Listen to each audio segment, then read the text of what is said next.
Hello, everyone. Today I'm going to channel Yeshua on the topic of why was he crucified? Now, he has given me the answer, and I did not expect it, mainly because most people associate Jesus with being compassionate, being very forgiving, being very merciful, being tolerant. But turns out that wasn't the case for what he's known for, and he's going to go into much more depth about why exactly he was crucified. Now, I'm not a Christian, I've not read the Bible, so I don't know anything if this has been discussed, if at all. So I think the best part about me channeling Yeshua is that I don't have any Christian background. I've studied in Catholic school for the first 18 years of my life. I'm not a Christian. So, what it allows me to be is an unbiased channel, so that the information that comes through is not painted with the information that's already available.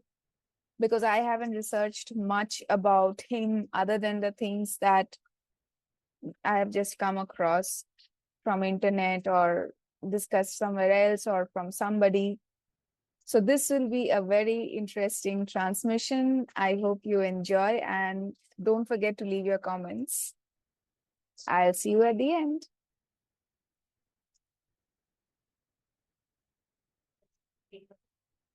Dear ones, I am Yeshua, and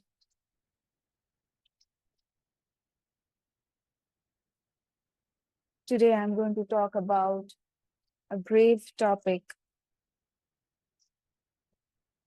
what led me to the grave.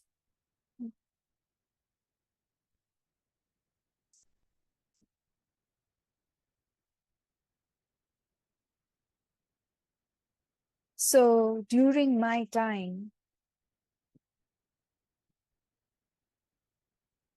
I did not believe in the traditional sense of God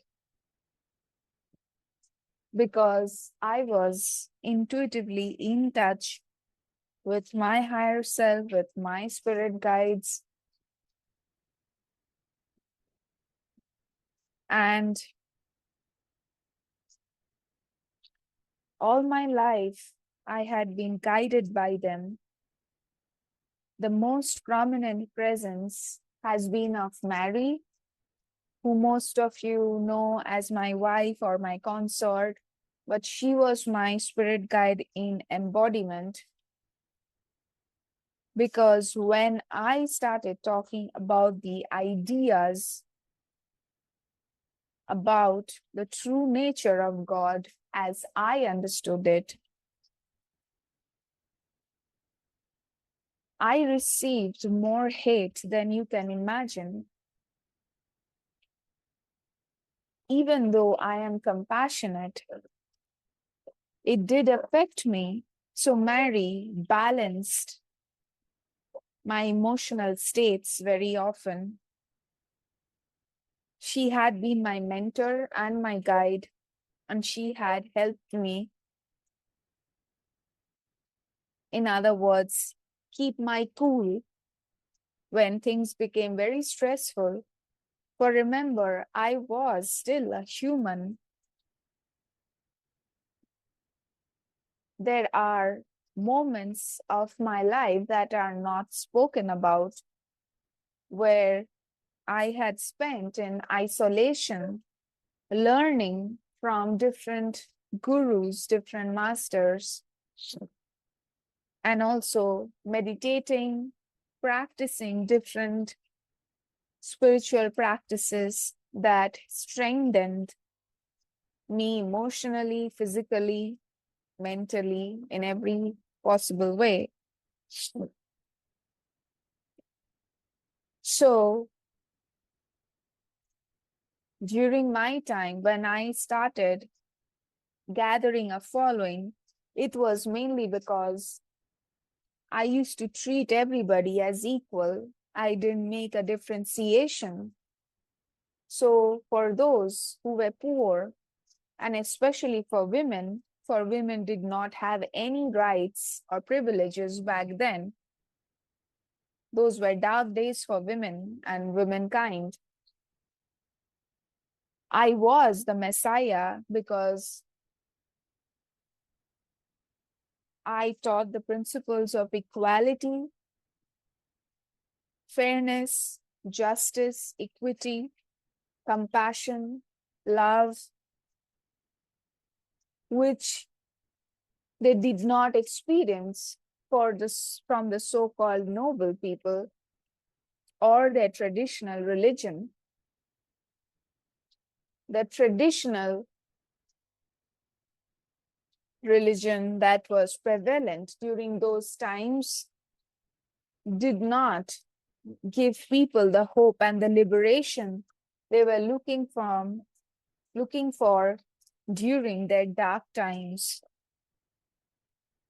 Those times were really morbid as compared to what you have now, because there were no technology, life was primitive. It was also simpler, but there were class-based hierarchy, there were money-based hierarchy, there were many hierarchies, and there were no unions, and the poor people did not have any rights. My primary motive was to give them hope, to give them faith in God, to keep believing, to continue manifesting what they will desire, because most people during my time felt powerless. So in that attempt, I would often take example of the prevalent religion where there were learnings taught by mankind and not by God. In fact, most religions are written by men, and as all human beings, they are not perfect. To make sense of things, many religious teachers would fill up the gaps with their own musings or misinterpret the information and write based on their understanding. So a lot of religious texts have been distorted by assumptions, limitations, and poor understanding of the real teachings. So I would cite and quote from the prevalent religions of different kinds of religions and share exactly which ones were man-made interpretation and not coming from God. This created a lot of furor. Many people were not happy, especially those who blindly believed in those religions, because I was questioning that and I did not have any proof. But neither did they, that those were words of God. Just like there is no proof for your Bible that it was message from God. And yet many of you believe that those were my words. Not all of it is mine. Anything that limits you, puts restrictions on you, takes away your power, makes you dependent on others, creates fear in you, punishes you, creates concepts of heaven and hell, creates a sense of shaming, like shaming you with the 7 sins. Those concepts did not come from me, for I would never condemn anybody. However, I will point out the flaws which is stopping you from experiencing your own godliness. Because As a son of God, it's my duty to show you the path, for I am the path. Through me, you experience God, because people during that time did not have the means, the intelligence, the wisdom necessary to do it by themselves. So I was not just a teacher figure. I was the example. I was a living example. So think of your division of opinions in today's world. If anybody questions the Bible, they are said to be blasphemous, or people hate them, especially devout Christians. But then I did not say each and everything that's in there. Some of them were misinterpreted, some of them were misunderstood, some of them were added blatantly by some of your religious leaders. Not everything is what I preached. So similarly, during those times, my comments on other religion were taken as criticism, blasphemy, unholy, and not of the divine order. Because you see, I did not have a noble or a rich background. I did not have the privileges that nobility and noblemen had during that time. It's very easy to cut down opposition when they do not have power or influence in terms of schmoozing with other people of power. So I was not into politics or collaborating with any rich people who could have saved me, because much of the distortions had come from the rich who only wanted to serve their own interests. So there was a growing unrest amongst the poor people, my followers, against the rich, because I was gradually dismantling the illusion. But my objective was not to overthrow the rich. My objective was to help people find themselves again, find hope, find faith in God again. So despite my focus being on enlightening people, I and my messages were misinterpreted,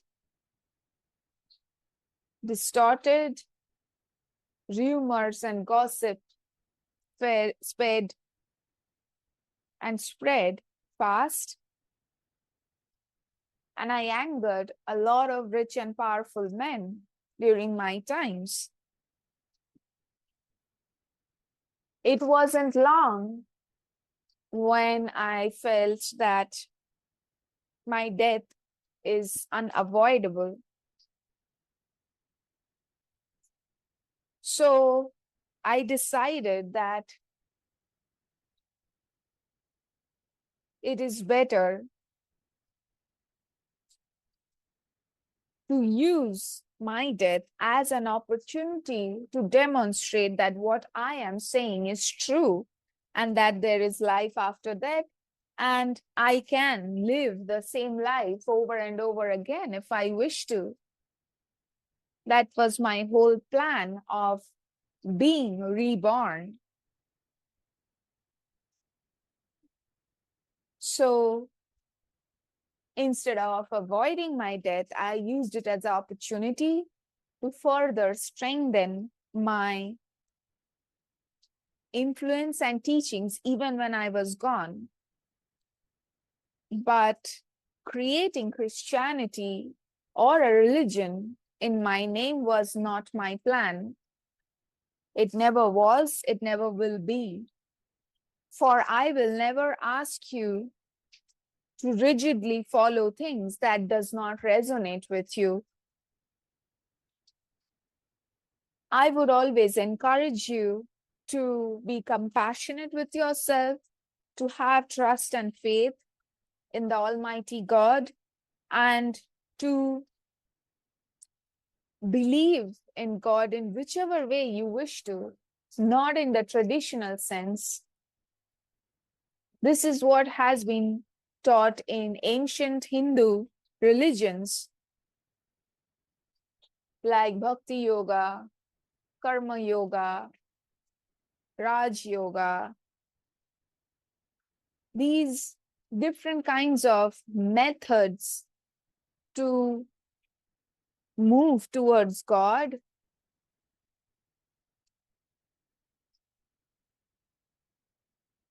speak of the different kinds of people, their different tendencies, and how each path works for different types of people. So what works for one person will not work for another. So you have to find your own way through which the idea of God appeals to you. It cannot be one size fit all, which is why I never wanted any religion in my name.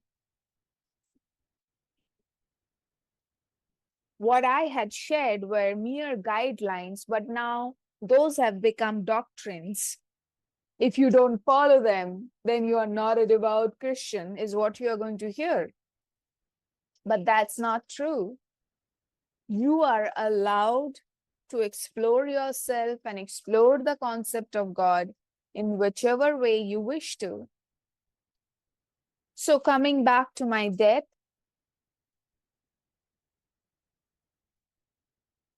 I had to confide with my plan so that it happens exactly the way I wished it to be. So I involved Judas. I discussed it with him, and I told him that things are already brewing and they are already planning to kill me. I want you to happen in this specific way. I want you to tell them about me and make it the way it happened. The whole idea also helped me reach to those people who were still on the fence about what I was teaching. So I knew that my death would be gruesome, but it was necessary part of the plan so that it moves people to such extent that they think nothing but of God. It was necessary to be unforgettable. Otherwise, people from other times will not remember the teachings and that life after death is possible and that miracles like this is possible because God is real. I had to seal the message with real demonstration. So I did not resist their attempts to kill. Judas was not happy with the idea, but we both knew that it was inevitable. And that is the way I wanted to go. For I had played the part in changing people's mindset about God. I was done. I felt complete in my mission. So Judas did what he did. And I experienced the most horrific death. it was painful as a human. I experienced unspeakable pain,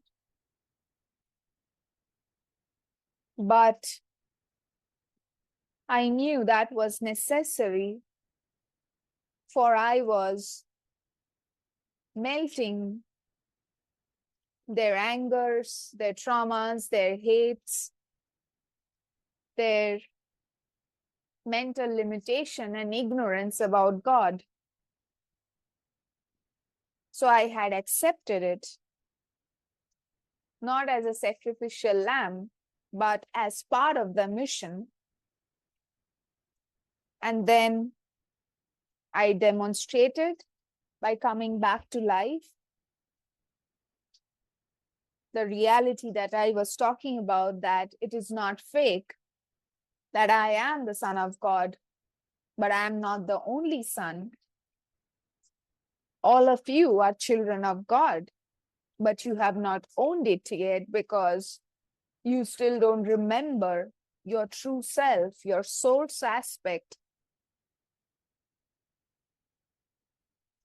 So my message for sharing this circumstance around death is to clear up not only your doubts, but to also point out that I am not what your media portrays me to be. I am not all love and compassion the way you understand it. Most humans are forgiving and merciful of things that are wrong. That is not okay. For you prolong your darkness, pain, and suffering, you must protest and fight back what is inhuman and what takes you away from the path of God. Your opinion matters. Your perspective matters. So be vocal, protest, give feedback on any religious attempt to make you smaller and dim your light, or to control you by shame or fear, because that is not the path of God. That was not my plan, neither my idea.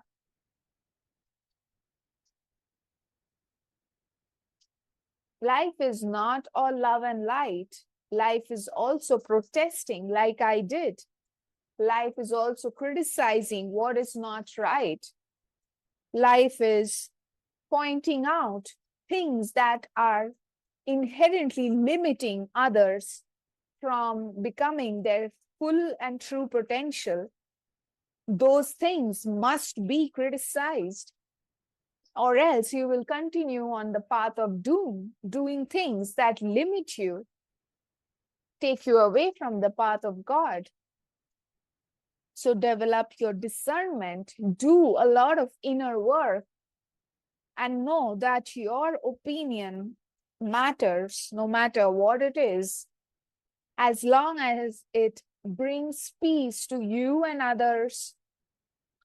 It is the right path to God.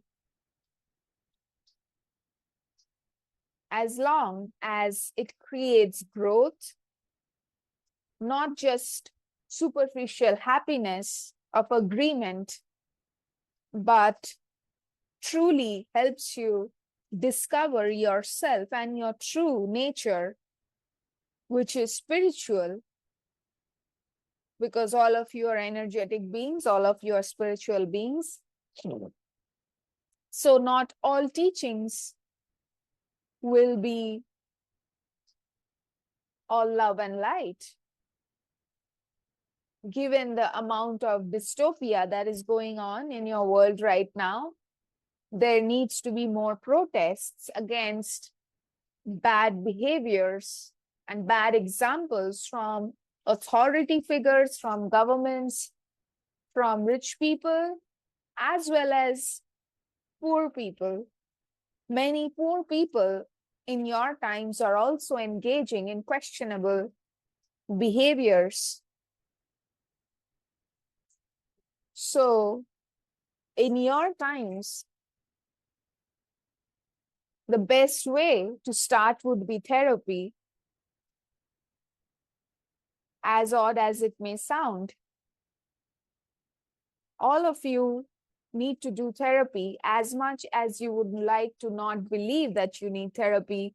All of you do need therapy because that is one of the easiest way to discover yourself, discover your source aspect without falling for religious propaganda, and also to heal your traumas and limiting beliefs or whatever that is keeping you stuck in limiting and limited ideas. So, with this, we wish you a good day, and I urge you to speak your truth more authentically, more so ever, more than any other times. Stay true to yourself. We wish you a good day.